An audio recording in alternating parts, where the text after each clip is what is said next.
Buenas noches con todos aquellos que están siguiendo esta secuencia de estudios sobre la primera carta a los Corintios. Le bendigo y felicito a todas las personas que son fieles, permanecen, son estables y continúan en estos estudios y no dejan que nada ni nadie los aparte de la palabra de Dios. Voy a pedirles que me acompañen en un tiempo de oración para empezar este estudio. Padre, gracias porque en este momento abrimos tu palabra con temor y reverencia. Y pedimos, Señor, que tú dirijas nuestras vidas. No permitas que nada nos distraiga. Permítenos aprender tu palabra y aplicarla a nuestro corazón en el nombre de Jesús. Amén y amén. Amén. El día de hoy nos toca continuar con Primera de Corintios capítulo 15. Les mencionaba que quizás este es uno de los capítulos más interesantes y importantes de la Biblia, porque habla de la resurrección de Cristo. Y tiene muchas partes este capítulo, así que vamos a tomar por lo menos unas 2 o 3 semanas para terminarlo. El día de hoy vamos a leer Primera de Corintios capítulo 15, del versículo 3 hasta el versículo 11. Busquen Primera de Corintios capítulo 15. Primera de Corintios capítulo 15, versículos 3 al 11. Vamos a leerlo. Porque primeramente os he enseñado lo que asimismo recibí, que Cristo Jesús murió por nuestros pecados conforme a la Escritura, y que fue sepultado, y que resucitó al tercer día conforme a las Escrituras, y que apareció a Cefas, y después a los 12, y después apareció a más de 500 hermanos a la vez, de los cuales muchos viven aún, y otros ya duermen.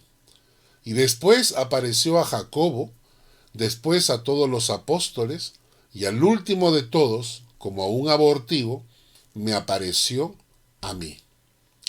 Porque yo soy el más pequeño de los apóstoles, que no soy digno de ser llamado apóstol, porque perseguí a la iglesia de Dios. Pero por la gracia de Dios soy lo que soy. Y su gracia no ha sido en vano para conmigo. Antes he trabajado más que todos ellos, pero no yo, sino la gracia de Dios conmigo. Porque o sea yo, o sean ellos, así predicamos y así habéis creído. Si ustedes ven este pasaje desde el versículo 3 hasta el versículo 11, Pablo nos va a dar 3 argumentos que respaldan el hecho de la resurrección de Jesucristo. Vamos a volver a los primeros versículos. En primer lugar, los versículos 3 y 4, porque primeramente os he enseñado lo que asimismo recibí, que Cristo murió por nuestros pecados conforme a las Escrituras, y que fue sepultado y que resucitó al tercer día conforme a las Escrituras. El primer argumento que Pablo nos va a dar para respaldar la resurrección de Jesucristo es la evidencia profética, es decir, las Escrituras, lo que la Biblia hablaba de la resurrección de Jesucristo cientos de años antes de que ésta ocurriera.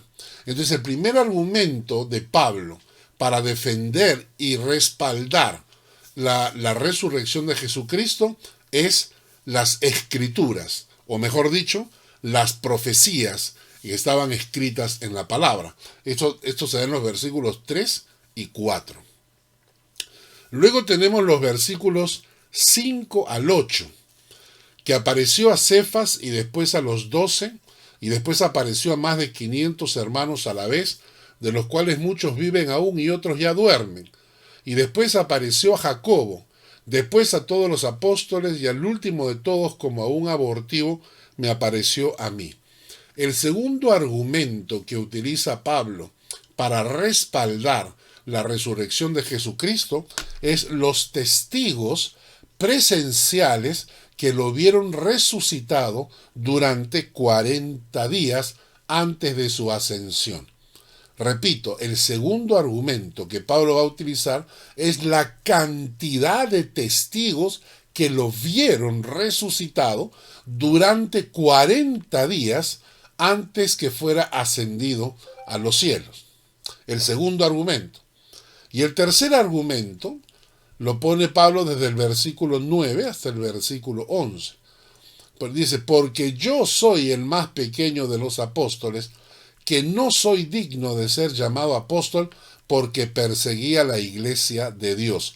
Pero por la gracia de Dios soy lo que soy, y su gracia no ha sido en vano para conmigo. Antes he trabajado más que todos ellos, pero no yo, sino la gracia de Dios conmigo, porque o sea yo, o sean ellos, así predicamos y así habéis creído. El tercer argumento que va a presentar Pablo es el testimonio de un perseguidor de la iglesia. El testimonio de un perseguidor de la iglesia, o el mismo, porque Pablo fue perseguidor de la iglesia. Quiere decir que Pablo era conocido por su odio contra los cristianos. Los perseguía para matarlos, los perseguía para apresarlos y para meterlos en el Coliseo romano para que se los comieran los leones. Entonces Pablo, alguien que odiaba a los cristianos, va a dar testimonio de que él en persona vio a Cristo resucitado. ¿Qué mejor argumento podemos tener si alguien que era perseguidor de la iglesia termina diciendo que él mismo vio a Jesucristo resucitado? Entonces, en pantalla ustedes ven los tres argumentos que Pablo va a utilizar para respaldar la resurrección de Jesucristo. Las profecías, los testigos que lo vieron resucitado durante 40 días y el testimonio de un perseguidor de la iglesia que se llamaba Saulo de Tarso. ¿De acuerdo? Pero antes de entrar a esto, Pablo va a decir una frase que es la base que empieza la discusión, vamos a decir, sobre la resurrección. Y está en el versículo 3. En el versículo 3, 1 Corintios 15, 3, dice, porque primeramente os he enseñado lo que asimismo recibí, que Cristo murió por nuestros pecados conforme a las Escrituras. Este versículo es clave cuando vamos a hablar de la resurrección. Miren ustedes las tres afirmaciones que dice, versículo 3. Os he enseñado lo que asimismo recibí, que Cristo murió por nuestros pecados conforme a las Escrituras. Vamos a analizar este versículo antes de entrar a los versículos siguientes que hablan sobre la resurrección. La primera cosa que Pablo va a afirmar aquí es que Cristo murió. Cristo murió. Y ustedes dirán, ay, pero eso es obvio, ¿no? Todo el mundo sabe que murió. Pues no, les cuento que hay muchísima gente que ha tratado de negar la resurrección de Jesucristo. Muchísima gente ha tratado de negar la resurrección de Jesucristo. ¿Por qué? ¿Por qué? Porque la resurrección de Jesucristo es la evidencia más poderosa que puede tener un cristiano en cuanto a su fe. Y entonces, mucha gente, tratando de negar la resurrección de Jesucristo, se han atrevido a decir que Cristo no murió. Aunque parezca tonto, hay gente, o son ateos, o son personas que no creen, o son personas de otras religiones, o lo que fuese, Pero hay gente que dice que Jesucristo no murió, sino que se durmió, que Jesucristo se desvaneció, se desmayó, ¿ya? Y que no murió en realidad. Y esto, aunque parecería cómico, ¿no? Hay gente que es tan ignorante que no estuvo presente en la crucifixión de Cristo, pero 2000 años después aparecen como grandes sabios, inteligentísimos, para negar los hechos que fueron registrados históricamente, incluyendo el testimonio de un soldado que estuvo presente, el soldado que lo vio muerto, y por eso es que no le rompieron los huesos, porque ya estaba muerto, no valía la pena romper los huesos a un muerto, porque le rompían los huesos a los crucificados que estaban vivos para que se desangren más rápido y mueran más rápido. Pero cuando este soldado, experto en batallas, porque era soldado, ve a Jesús, lo ve muerto, entonces dice, no es necesario. De todas maneras, para certificarnos bien, le vamos a meter una lanza de 30 centímetros por el costado por las costillas, de tal manera que le atraviese el corazón. Y entonces, a pesar de todo esto, hay un montón de gente, y déjenme decirlo así, perdón que utilice los términos, pero son gente ignorante, pedante y soberbia, que son capaces de negar que Cristo murió 2000 años después que esto ocurrió. Y todo porque no les conviene que haya muerto. Porque si Cristo murió y resucitó, se prueba que Jesucristo era realmente el enviado de Dios. Ahora, ¿por qué Pablo afirma, en primer lugar, Cristo murió? No se durmió, no se desmayó, sino que Cristo murió. Porque hay mucha evidencia en la Biblia que nos muestran el sufrimiento y la angustia que Jesucristo pasó en las últimas 16 horas antes de fallecer. Lo encontramos, por ejemplo, en pasajes como Lucas capítulo 22, versículo 47 al 48. Dice, mientras él aún hablaba, se presentó una turba y el que se llamaba Judas, uno de los 12, iba al frente de ellos.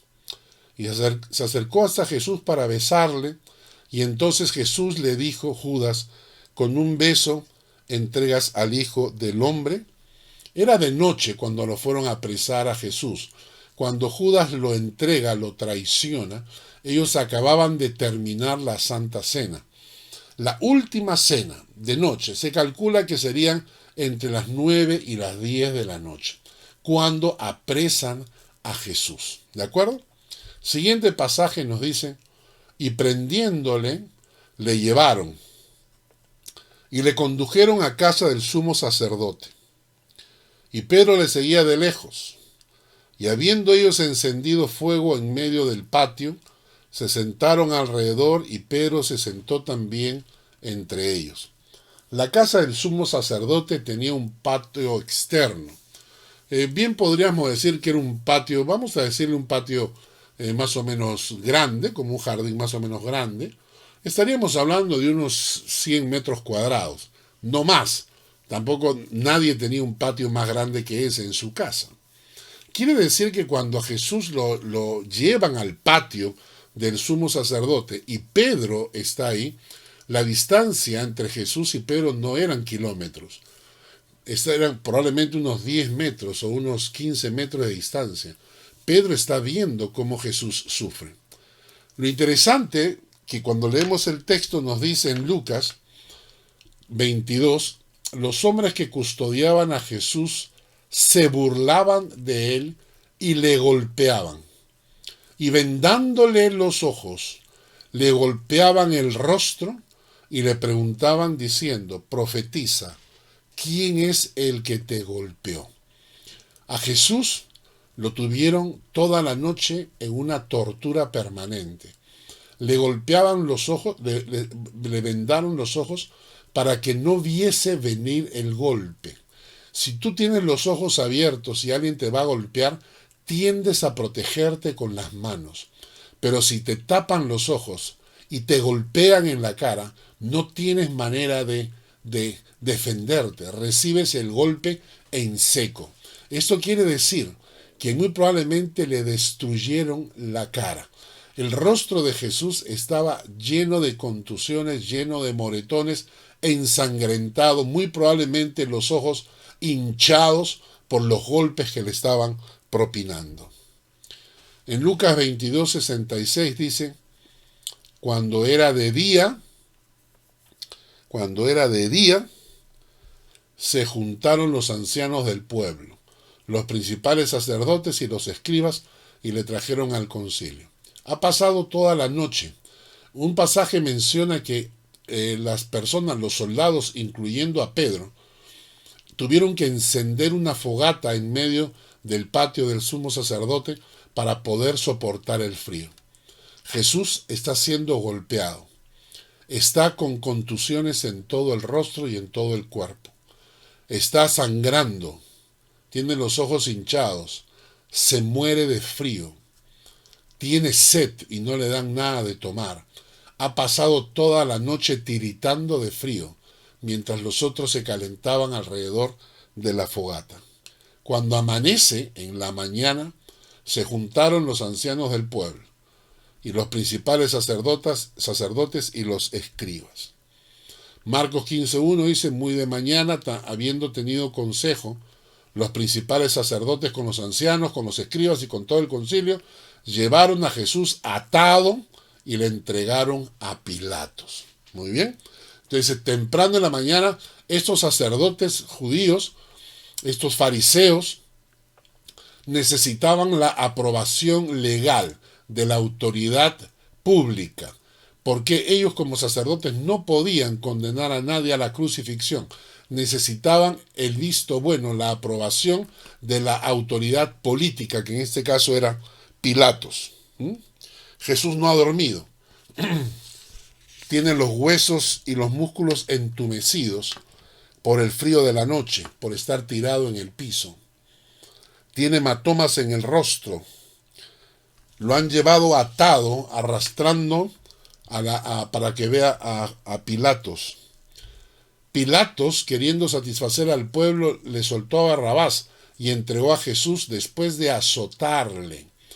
La costumbre, cuando alguien iba a ser crucificado, era que los soldados los azotaban de tal manera que se desangraran. ¿Para qué? Para que al llevarlo a crucificar, los soldados no pierdan demasiado tiempo esperando a que muriera. Cuando sabían que lo iban a crucificar, y la idea era que muriera, porque la crucifixión era para muerte. Entonces, si los soldados sabían que iba a ser crucificado, entonces se ensañaban con los azotes.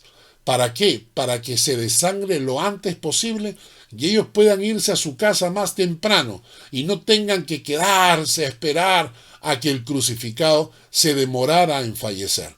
Por lo tanto, dice el texto que lo azotaron, y unos textos más, cuando dice que lo presentan a Pilatos, hay un texto bíblico que dice que la traducción es: ¿qué le han hecho a este hombre?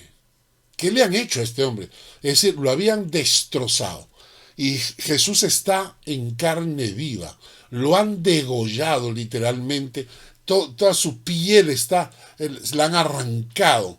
Y junto con eso, junto con esos azotes, junto con todos los golpes que ha tenido en la noche, dice el texto, le vistieron de púrpura, le pusieron una corona tejida de espinas en la cabeza y comenzaron luego a saludarle: salve, rey de los judíos.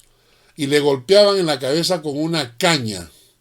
¿Y por qué le golpeaban en la cabeza con una caña? Para incrustarle la corona de espinas en la frente. Entonces, en el versículo Marcos 15:21 dice: y obligaron a uno que pasaba, Simón de Cirene, padre de Alejandro y de Rufo, que venía del campo, a que llevase la cruz. Jesús ya no puede. Jesús ya no tiene fuerzas. No puede levantar esos troncos de madera donde lo van a crucificar. No puede, ya no tiene más fuerza. Ha pasado la noche, lo han golpeado, lo han azotado, está desangrado. Jesús ya no tiene fuerzas y cae. Y entonces pasa por ahí un tal Simón de Cirene y lo obligan a cargar esa cruz. Y el camino al Gólgota era cuesta arriba.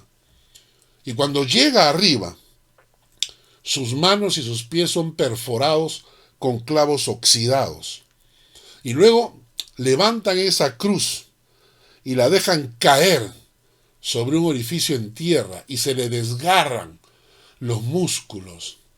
Y para poder respirar, Jesús tendría que apoyarse en los pies, porque la posición de estar crucificado te impide respirar.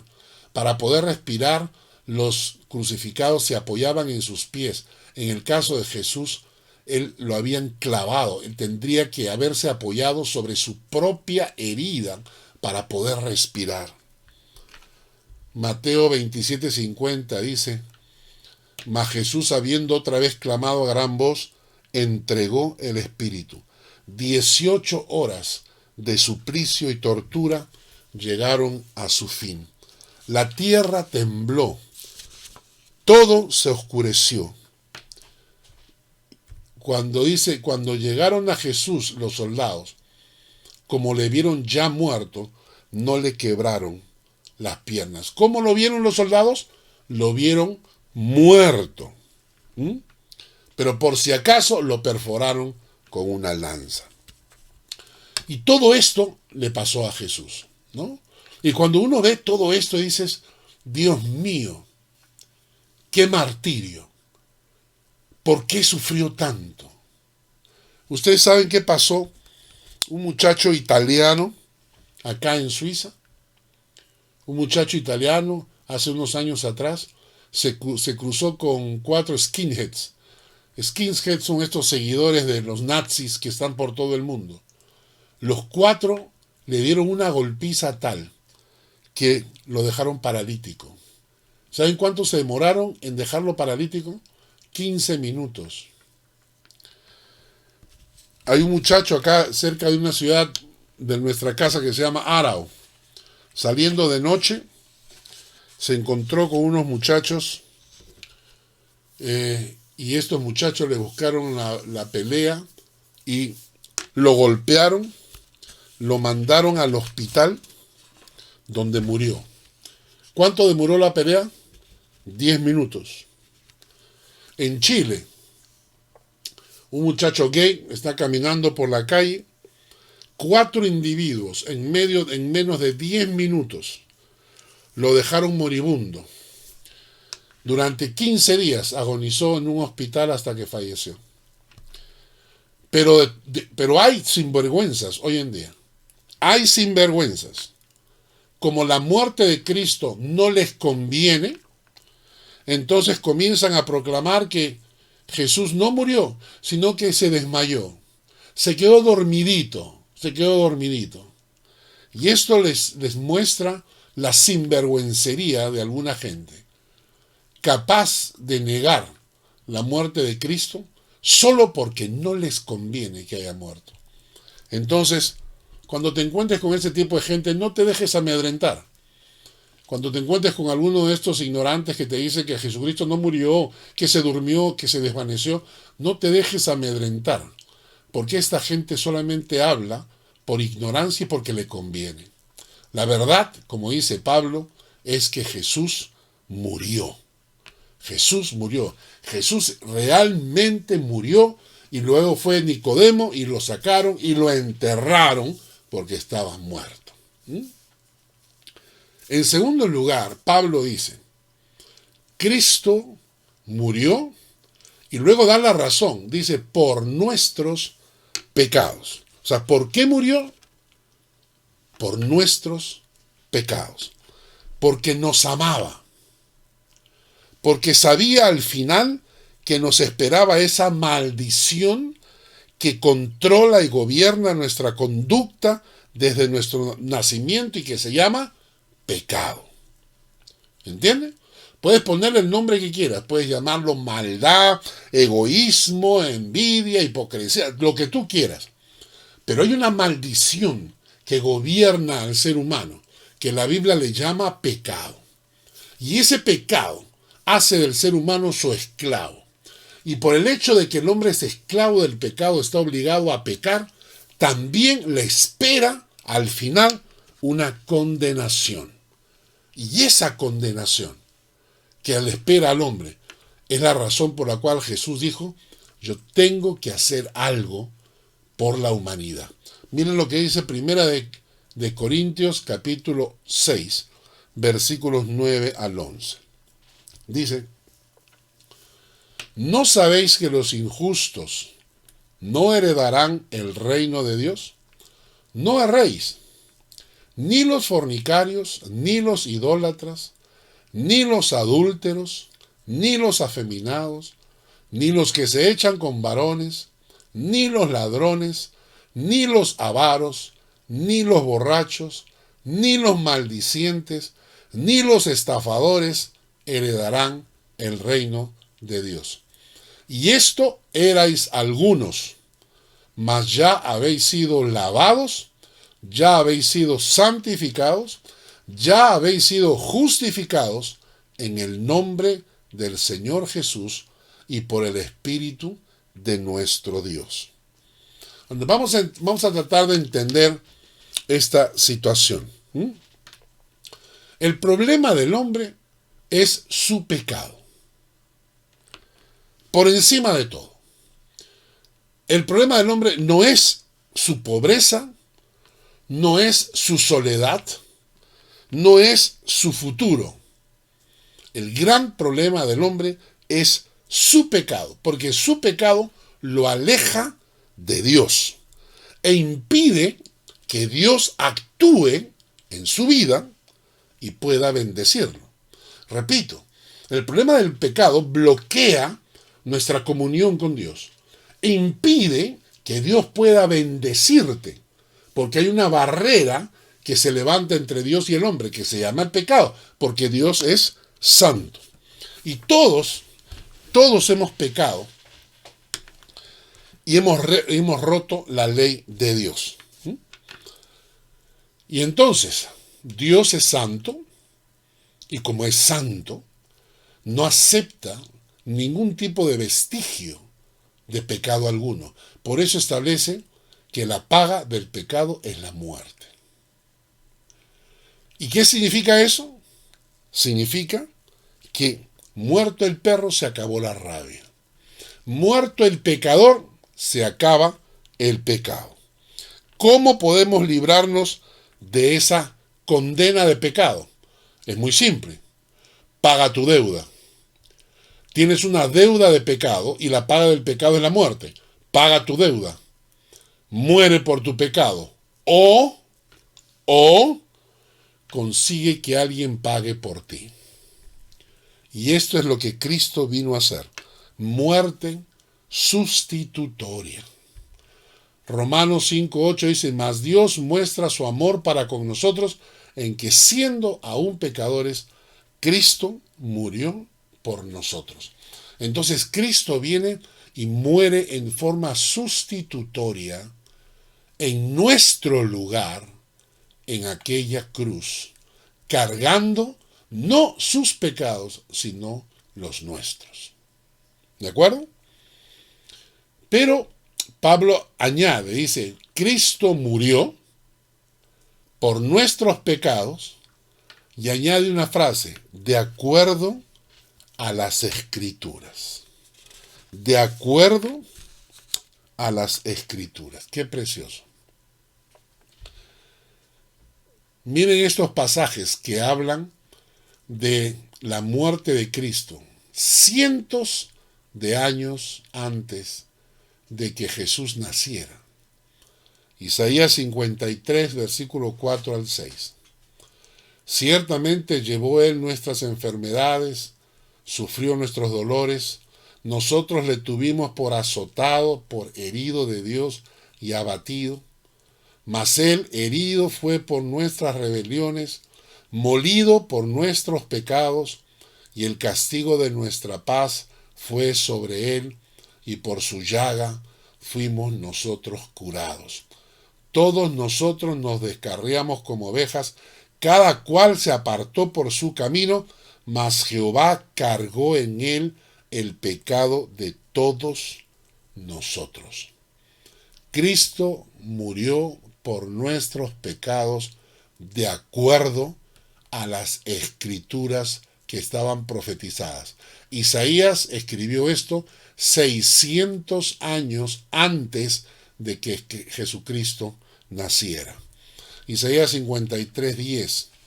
Con todo eso, Jehová quiso quebrantarlo, sujetándole a padecimiento. Cuando haya puesto su vida en expiación por el pecado, verá linaje, vivirá por largos días, y la voluntad de Jehová será en su mano prosperada. ¡Qué precioso! ¡Qué precioso! Les invito para que juntos después ustedes puedan leer el siguiente texto en 1 de Pedro 2:24. Apúntenlo para que lo lean después. 1 de Pedro 2:24 y Daniel 9:25 y 26. Todos estos pasajes hablaban acerca de la muerte de Jesucristo cientos de años antes profetizado. Por lo tanto, Pablo lo que nos ha enseñado es que Jesucristo murió. De todas maneras murió. Todo el mundo da testimonio de eso. Murió por nuestros pecados y todo de acuerdo a las profecías bíblicas, ¿no? Bien, ahora vamos a continuar. Y vamos a repasar que Pablo ha dado 3 argumentos a favor de la resurrección, ¿no? Y algo que aquí hay que decir es importante, que a mucha gente le interesa que Jesucristo no haya resucitado. Recordemos que el objetivo de todo ateo, de toda persona que no quiere creer en el Evangelio, es importantísimo para ellos negar la resurrección. Es muy importante para ellos negar la resurrección. ¿Por qué? Porque la resurrección, estamos hablando de un ser humano que murió y que al tercer día resucita de la muerte sin intervención de nadie. ¿Entendieron? La resurrección demuestra, es la evidencia de que Jesús era realmente el Hijo de Dios enviado a esta tierra con poder sobre la vida y la muerte. La resurrección de Jesucristo demuestra que Él tenía poder sobre la vida y sobre la muerte. ¿Conocen ustedes a alguien en toda la historia de la humanidad que haya tenido el poder sobre la vida y la muerte? ¿Conocen alguno? No, ¿no es cierto? No, no hay una sola persona que tenga el poder sobre la vida y sobre la muerte. No hay, ¿no? Para nosotros, para todos los seres humanos, la muerte es lo último, lo final. Cuando llega la muerte se terminó, se acabó. Chao pajarito, ya no hay más. El que está muerto, muerto está. Y ni los médicos, ni el dinero, ni nadie tiene poder sobre la muerte. Por eso es importante la resurrección, porque eso demuestra que Jesucristo sí tenía poder sobre la vida y sobre la muerte. Y recuerden las palabras que él dijo en Juan 10. Por eso me ama el Padre, porque yo pongo mi vida para volverla a tomar. Nadie me la quita, sino que yo de mí mismo la pongo. Tengo poder para ponerla y tengo poder para volverla a tomar. Este mandamiento recibí de mi Padre. La resurrección es la prueba, es el certificado de veracidad, la evidencia probatoria de que Jesús era realmente quien decía ser. Voy a repetir, la resurrección de Jesucristo es la prueba, es el certificado de veracidad, es la evidencia probatoria de que Jesús era realmente quien decía ser. Por eso hay tantos que están interesados en negar la resurrección, porque cuando se prueba la resurrección, se les destruye todo argumento. A cualquier ateo, a cualquier incrédulo, cualquier pagano, cualquiera, cuando se demuestra la resurrección, se le quita el piso, le destruyes todos sus argumentos. Porque Jesucristo, al resucitar, demuestra que tiene poder sobre la muerte, sobre la vida y sobre la muerte. Y por esa razón, la resurrección es tan importante, ¿no? Es tan importante para nosotros. Y por eso es que Pablo se preocupa en el capítulo 15 de demostrar la resurrección. Cualquier ser humano puede decirte o enseñar cualquier cosa.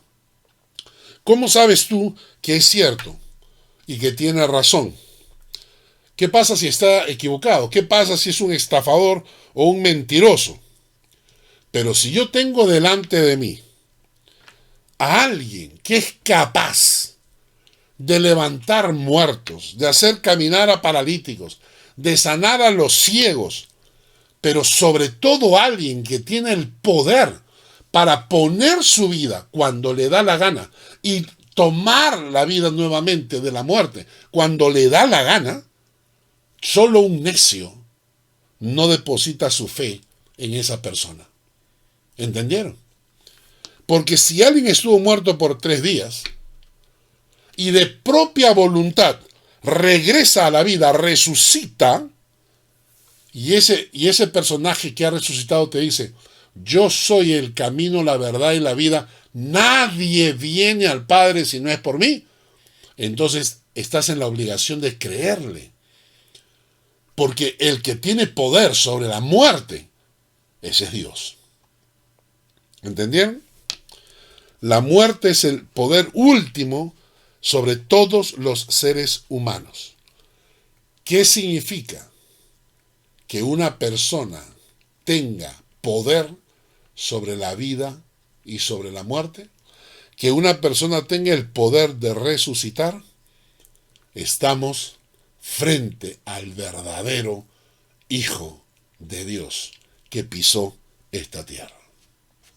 Y ahora sí, avanzamos. Después de todo esto, Pablo va a dar 3 argumentos. El primero, las profecías, ¿no?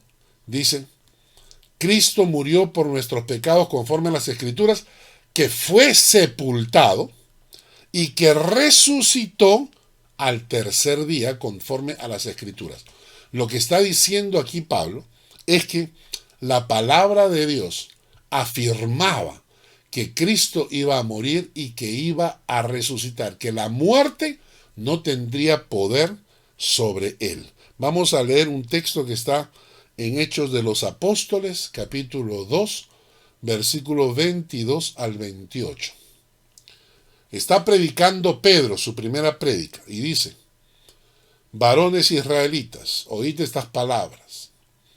Jesús Nazareno, varón aprobado por Dios entre vosotros, con las maravillas, prodigios y señales que Dios hizo entre vosotros por medio de él, como vosotros mismos sabéis, a éste, entregado por el determinado consejo y anticipado conocimiento de Dios, prendisteis y matasteis por manos de inicuos, crucificándole, el cual Dios levantó, sueltos los dolores de la muerte, por cuanto era imposible que fuese retenido por ella.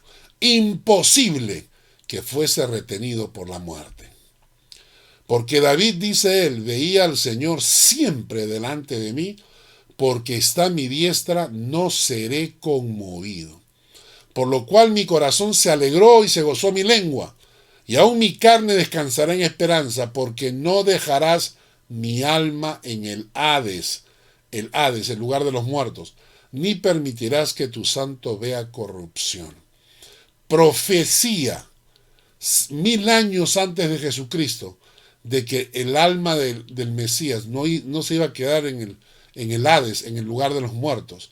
No iba a permitir que su santo vea corrupción, que iba a resucitar al tercer día. Esto está en la versión de David, cuando dice, porque David dice de él, eso está en el Salmo 16, versículos 8 al 9. Entonces el primer argumento que Pablo utiliza a favor de la resurrección es que esta fue profetizada en las Escrituras. Fue anunciada en las Escrituras cientos de años antes. El segundo argumento, los testigos que lo vieron resucitado dan testimonio. Los testigos que lo vieron resucitado. Y dice, y que apareció a Cefas, y después a los 12, y después apareció a más de 500 hermanos a la vez, de los cuales muchos viven, y aún otros ya duermen. Y después apareció a Jacobo, y después a todos los apóstoles, y al último de todos, como un abortivo, me apareció a mí. Qué interesante esto, ¿no? Mire, ve, estas son algunas de las apariciones de Jesús registradas en la Biblia. No voy a citar, si ustedes pueden ver el estudio después, o pueden copiar, o pueden tomar una foto de la pantalla. Se le apareció a María Magdalena, a las mujeres que volvían de la tumba, a Pedro más tarde ese día, a los discípulos de Maús, a los apóstoles, nuevamente a los apóstoles con Tomás presente, a los 7 junto al lago de Tiberias, a una multitud de 500, además de creyentes en una montaña de Galilea. Se le apareció a Santiago, se le apareció a los 11 apóstoles con excepción de Judas que se había suicidado. En la ascensión lo vieron. Se le apareció a Pablo, se le apareció a Esteban cuando le estaban apedreando, se le apareció a Pablo en el templo, se le apareció a Juan en la isla de Patmos. Más de 550 testigos presenciales. Repito, más de 550 testigos presenciales. ¿Quieren más? Voy a hacer la pregunta. ¿Quieren más? Si no le creen a más de 500 personas, ¿qué otra prueba van a creer? ¿No? Si más de 500 personas lo vieron resucitado y hay alguien que te dice, no creo que haya resucitado, es que no va a creer en nada. No importa las pruebas. Si tú presentas más de 500 personas que son testigos presenciales de la resurrección de Jesucristo y no lo quieren creer, es porque simplemente no les da la gana. No es porque no hay evidencia, hay suficiente evidencia, ¿no? Y es interesante porque con tanto testigo, uno se preguntaría por qué hay gente que duda de la resurrección. No es por falta de evidencia, no, es porque no les conviene que Jesucristo haya resucitado. No les conviene que Jesucristo haya resucitado. Pero más de 550 personas dieron testimonio que lo vieron resucitado durante 40 días antes de su ascensión.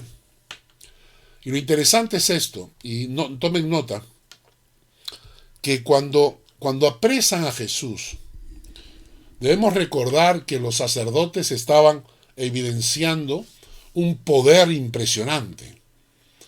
Estaban llevando a crucifixión a un hombre inocente. Ahora miren ustedes el poder político de estos sacerdotes y fariseos. Estaban llevando a la cruz a un hombre absolutamente inocente. Eso significaba que si a ellos les daba la gana de crucificar a Pedro, lo iban a lograr. Si les daba la gana de crucificar al apóstol Juan, a Santiago, lo iban a hacer. Entonces todo el mundo se moría de miedo.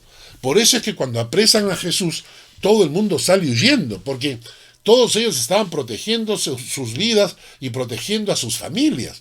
Los sacerdotes habían demostrado el poder político que tenían.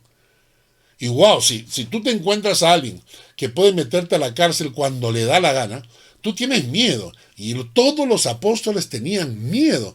Por eso todos los apóstoles huyeron. Los únicos que se mantuvieron cerca, negando su conexión con Cristo, fue Juan y Pedro. Pero ¿sabes qué pasó al tercer día? Algo les ocurrió. Algo les ocurrió, porque esos cobardes escondidos de repente salieron y removieron los cimientos del Imperio Romano. Y les importó un comino tener que morir por un personaje como Jesucristo. Les importó un comino. Todos, con excepción de Juan, murieron de una manera sangrienta, vamos a decir así. Los crucificaron, les cortaron la cabeza, los crucificaron de cabeza, los atravesaron con lanzas, con flechas. El único que murió de viejo fue el apóstol Juan. Y toditos ellos dieron su vida por Jesucristo. ¿Qué pasó? ¿Por qué esos cobardes escondidos de repente salen y están dispuestos a morir por Cristo? Un psicólogo dijo, tuvieron una experiencia traumática. Algo les ocurrió, que ellos de estar escondidos cobardemente se convirtieron en paladines y estaban dispuestos a morir si era necesario por la fe. ¿Y eso es por qué? La única respuesta es porque vieron a Cristo resucitado. Vieron a Cristo resucitado. Y por esa razón es que dieron su vida por el Evangelio. Y el tercer argumento que presenta Pablo es el mismo. El primer argumento, la profecía escrita, las escrituras. El segundo argumento, los más de 550 testigos que lo vieron resucitado. El tercer argumento que Pablo esgrime es yo. Yo he sido perseguidor de la iglesia. Yo lo he visto resucitado. Pablo se considera a sí mismo que él no es digno de ser llamado apóstol. Qué interesante.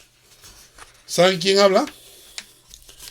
El que está hablando es el que escribió 14 de los 27 libros del Nuevo Testamento. Pablo hizo 3 viajes misioneros. Pablo sembró iglesias en Antioquía, en Pafos, Panfilia, Listra, Derbe, Tesalónica, Siria, Tarso, Asia, Filipos, Tesalónica, Pérgamo, Berea, Corintio. Todas esas iglesias fueron sembradas por el apóstol Pablo. Y Pablo, en su humildad, escribe y dice, yo soy el más pequeño de los apóstoles, que no soy digno de ser llamado apóstol. Qué diferencia, ¿no? Qué diferencia con varios que yo conozco hoy en día. Pablo sufrió como ningún otro. Miren lo que le pasó al pobre. De los judíos 5 veces he recibido 40 azotes, menos uno, 39 azotes. 3 veces he sido azotado con varas. Una vez he sido apedreado. 3 veces he padecido un naufragio. Una noche y un día he estado como náufrago en alta mar, en caminos muchas veces, en peligros de ríos, peligros de ladrones, peligros de los de mi nación, peligros de los gentiles, peligros en la ciudad, peligros en el desierto, peligros en el mar, peligros entre falsos hermanos, en trabajo y fatiga, en muchos desvelos, en hambre y sed, en muchos ayunos, en frío y en desnudez. Y todo esto le pasó a Pablo. Y Pablo no se jacta de ello. Pablo dice de sí mismo que él es indigno de ser llamado apóstol. Gran diferencia con los que hoy en día quieren ostentar de su título, ¿no? Pablo, el gran Pablo, se siente indigno de ser llamado apóstol. Pero ahora hay un montón de gente soberbia que utilizan ese título como si tuvieran derecho a usarlo. Pero lo interesante es que este Pablo, humildemente, sufrió todo esto, pasó todas estas dificultades. ¿Por qué? ¿Por qué un hombre como Pablo soportó todo esto? Porque él vio a Cristo resucitado. Y él va a decir que él ha sido perseguidor de la iglesia. Él ha perseguido a la iglesia. Él es el que se metía en las casas, agarraba a los cristianos y los entregaba a los soldados de los sacerdotes para que luego los metieran en el foso de los leones, los metieran en el Coliseo romano para comida y espectáculo de la gente. Pablo era el perseguidor de la iglesia y de repente se convierte en alguien que está dispuesto a sufrir de todo: naufragios, azotes, peligros, hambre, desnudez, todo. ¿Por qué? ¿Qué pasó? Y Pablo va a decir que él vio a Cristo resucitado.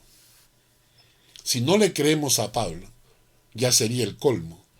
Miren este texto. Saulo, respirando aún amenazas y muerte contra los discípulos del Señor, vino al sumo sacerdote y le pidió cartas para las sinagogas de Damasco, a fin de que si hallase algunos hombres o mujeres de este camino, los trajese presos a Jerusalén. Mas yendo por el camino, aconteció que al llegar cerca de Damasco, repentinamente le rodeó un resplandor de luz del cielo, y cayeron en tierra, y oyó una voz que le decía: Saulo, Saulo, ¿por qué me persigues? Y él le dijo: ¿Quién eres, Señor? Y le dijo: Yo soy Jesús, a quien tú persigues. Dura cosa te es dar coces contra el aguijón. Él, temblando y temeroso, le dijo: Señor, ¿qué quieres que haga? Y el Señor le dijo: levántate y entra en la ciudad y se te dirá lo que debes hacer. Y así este perseguidor de la iglesia da testimonio de que se encontró con el Cristo resucitado camino a Damasco. Y él mismo va a decir que lo que él es no es por él mismo, sino por la gracia de Dios. Y dice: y su gracia no ha sido en vano. Queridos hermanos, en este capítulo 15 de Primera de Corintios, Pablo está demostrando la resurrección de Jesucristo como la base de nuestra fe.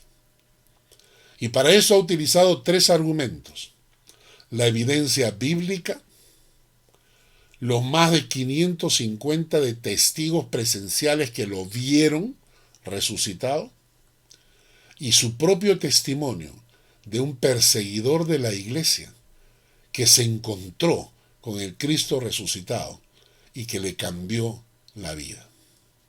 Y todo esto, Pablo lo que quiere decirnos es: Cristo resucitó. Nuestra fe, hermanos, nuestra fe no es una religión más, no es una religión cualquiera. Estamos hablando del único que ha podido resucitar de la muerte. El único que ha tenido poder sobre la vida y la muerte. Y la resurrección es la evidencia, la prueba, la demostración de que nuestro evangelio es verdaderamente el camino que lleva a Dios y que Jesucristo es el Mesías, el enviado de Dios, en quien debe creer todo ser humano. Hay una diferencia brutal entre Jesucristo, que venció la muerte y resucitó, y cualquier ser humano que sea un gran filósofo, un gran pensador, que haya tenido grandes ideas, grandes ideales, que haya enseñado y haya fundado una iglesia. Hay una diferencia brutal entre toda esta gente y Jesucristo. Jesucristo fue el único que tuvo poder sobre la vida y la muerte. Y él dijo: yo pongo mi vida y la vuelvo a tomar. Es decir, yo controlo mi vida, mi muerte.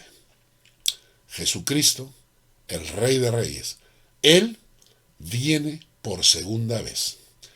En el pasaje de Hechos, capítulo 1, cuando los últimos testigos lo estaban viendo resucitado y Jesús asciende al cielo, ellos se quedaron mirando y los ángeles les dijeron: así como Jesucristo se ha ido al cielo resucitado, así vendrá por segunda vez.